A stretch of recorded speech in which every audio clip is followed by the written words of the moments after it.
한국산 전차와 장갑차 등을 대규모로 들여와 러시아와 싸우겠다. 우리는 한국 등에서 만들어진 많은 무기체계가 필요하다. 한국이 폴란드를 무기체계로 지원해 주길 바랍니다. 폴란드 하원 야후 국방위원장이 폭탄 발표를 했습니다.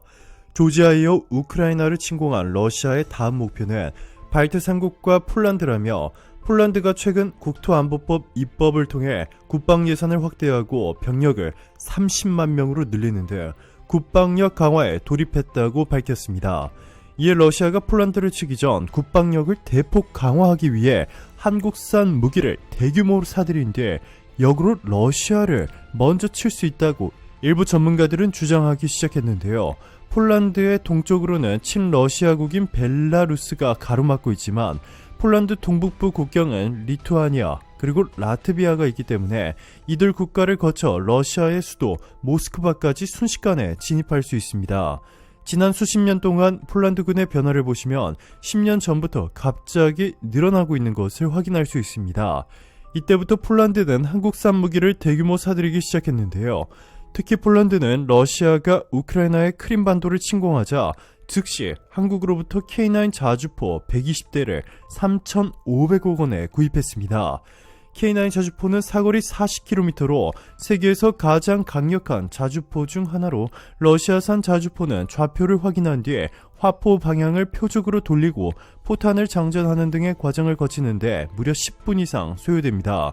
그런데 한국산 K9 자주포는 15초 이내 3발을 연속 발사해 3발의 포탄이 하나의 표적에 동시에 꽂히도록 한 타임 온 타겟 능력까지 갖췄습니다. 즉 러시아군이 적이 어디에 있는지 좌표를 확인하는 동안 이미 K9 자주포가 러시아군 자주포를 격파해버릴 수 있다는 뜻입니다. 더 놀라운 점은 폴란드는 자주포 생산 능력을 갖추고 있음에도 한국산 자주포로 폴란드군을 도배했다는 것입니다. 익히 알려졌다시피 폴란드는 지상군과 장갑 차량 부문에서 높은 수준의 자립도를 지닌 전차 강국인데요. 러시아의 위협으로부터 100% 완벽하게 벗어나기 위해서는 러시아를 압도하는 한국산 자주포가 필요하다고 결정한 것입니다. 그리고 이번에 우크라 사태를 지켜보던 폴란드는 러시아를 먼저 치지 않고 이 사태를 방관한다면 폴란드도 러시아의 침공을 받은 뒤에야 뒤늦은 후회를 할 수 있다는 것입니다. 이 때문에 이번에 폴란드 역사상 가장 큰 규모의 한국산 무기를 한국으로부터 사들여 폴란드군을 강력하게 만든 뒤에 러시아라는 위협을 완전히 제거해버릴 수 있다는 것입니다. 실제로 글로벌 파이어파워가 공개한 세계 군사력 순위를 보시면 폴란드는 어느덧 세계 24위로 캐나다와 비슷한 수준으로까지 올라왔습니다. 10년 전까지만 해도 바닥을 기어다니던 폴란드의 군사력이 눈에 띄는 성장을 보인 것인데요. 바로 그 계기가 한국산 무기를 대규모로 사들여 왔기 때문입니다. 그리고 이번에 폴란드 하원 야후 국방위원장이 예고한 것처럼 폴란드가 K9 자주포뿐만 아니라 최첨단 기술이 접목된 한국산 무기를 대규모 수입해 폴란드군을 무장시킨다면 일각에서 주장하는 폴란드가 리투아니아와 라트비아를 지나 모스크바를 선제 타격하는 것도 불가능한 일만은 아닙니다. 그렇지 않아도 우크라이나에서 모든 전력을 쏟아부어 국가 파산 위기까지 몰린 러시아이기 때문에 폴란드가 세계 최고라 평가받는 한국산 무기들로 무장해 실제로 러시아 국경을 넘어 모스크바로 향할 경우 러시아는 아무것도 할 수가 없습니다. 러시아 자주포가 공격하는 속도보다 폴란드가 장착한 한국산 K9 자주포가 공격하는 속도가 무려 1000배 이상 빠릅니다. 러시아군이 아무리 많다고 하더라도 폴란드 탱크 한 대가 터지는 동안 러시아 탱크 1000대가 사라지기 때문에 절대 상대가 되지 않습니다. 이 소식이 전해지자 모스크바는 난리가 났습니다. 모스코 타임스에 따르면 수많은 모스크바 시민들이 거리로 나와 지금 당장 전쟁을 멈추라 라고 시위를 벌이며 역으로 폴란드가 러시아를 침공할 경우 우리도 목숨을 잃을 수 있다고 외쳤습니다.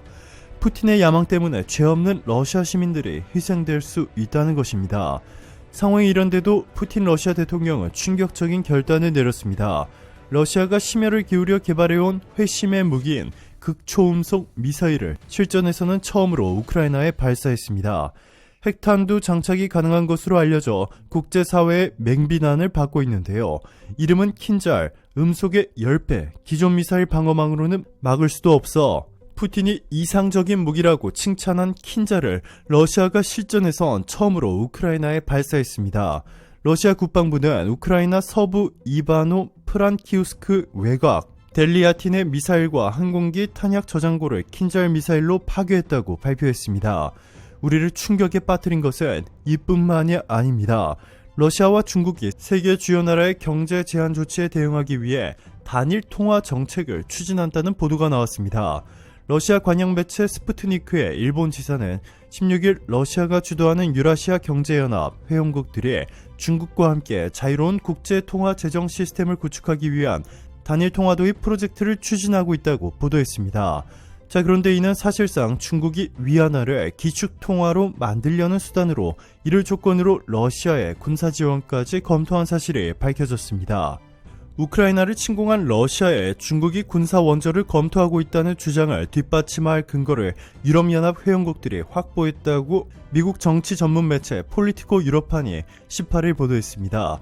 이 매체에 따르면 익명을 요구한 유럽연합 고위 당국자는 유럽연합 지도자들은 중국이 러시아의 군사 원조를 고려하고 있다는 아주 신빙성 있는 증거를 확보했다면서 모든 유럽연합 지도자가 지금 무슨 일이 벌어지고 있는지 잘 알고 있다라고 말했습니다. 그는 우리 유럽연합은 중국이 러시아에 추파를 던지고 있다는 사실을 우려한다며 중국이 러시아의 요청을 받아들일 시 유럽연합은 중국의 무역 장벽을 세워 제재를 부과할 것이라고 말했습니다.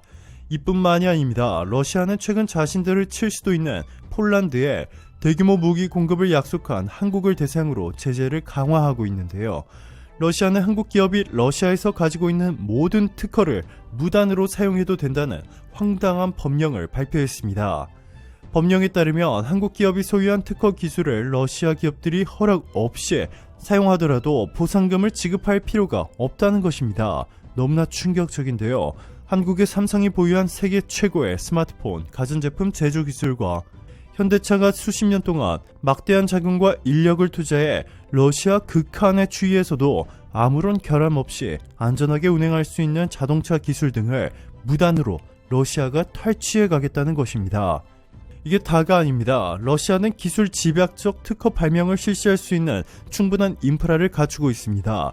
즉 기술 도용이 합법화되면 특허로 보호받았어야 할 한국 기업들의 기술을 마치 원래 러시아의 기술 자산이었던 것처럼 강탈할 수 있는 역량을 갖추고 있다는 말입니다. 너무나 충격적인데요. 러시아의 이러한 충격적인 만행이 이어지면서 한국 언론 최초로 SBS 취재진이 우크라이나에 입국했습니다. 우크라이나 취재 계획과 경로를 정부에 전달한 지 약 보름 만에 어제 한국 대사관의 임시 사무소가 있는 이 지역에 한 해 최대 2박 3일 동안 취재를 진행할 수 있는 허가증을 발급받아 전쟁 발발 후 한국 언론으로는 처음으로 우크라이나 땅을 밟았습니다. 이러한 상황에서도 푸틴 러시아 대통령은 수많은 러시아 국민 앞에서 광란의 연설을 했습니다. 블라디미르 푸틴 러시아 대통령이 18일 우크라이나 군사작전은 정당하다고 연설했습니다.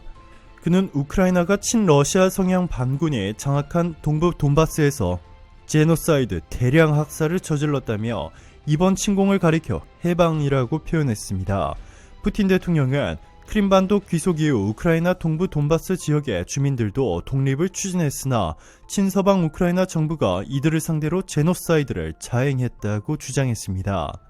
역으로 우크라이나가 러시아인들의 대량 학살을 했다고 주장한 것이죠. 그는 돈바스 지역 사람들의 고통과 제노사이드로부터 해방하는 것이 돈바스와 우크라이나에서 시작한 군사작전의 주요 동기이자 목표라고 역설했습니다. 그는 또 우크라이나에서 러시아 군들이 영웅적이고 헌신적으로 싸우고 있다면서 이 같은 단합은 오랫동안 없었다라고 말했습니다. 이에 경기장에 운집한 관중들은 푸틴의 연설에 환호성을 지르며 열광하는 모습을 보였습니다. 푸틴의 우크라이나 침공도 결국 100% 푸틴의 결정이 아닌 이렇게 우크라이나 침공을 지지하며 푸틴의 광기에 열광하는 수많은 러시아 국민들이 있기 때문에 가능했던 것입니다. 오늘도 감사합니다. 최고로 멋진 하루 보내시길 바랄게요.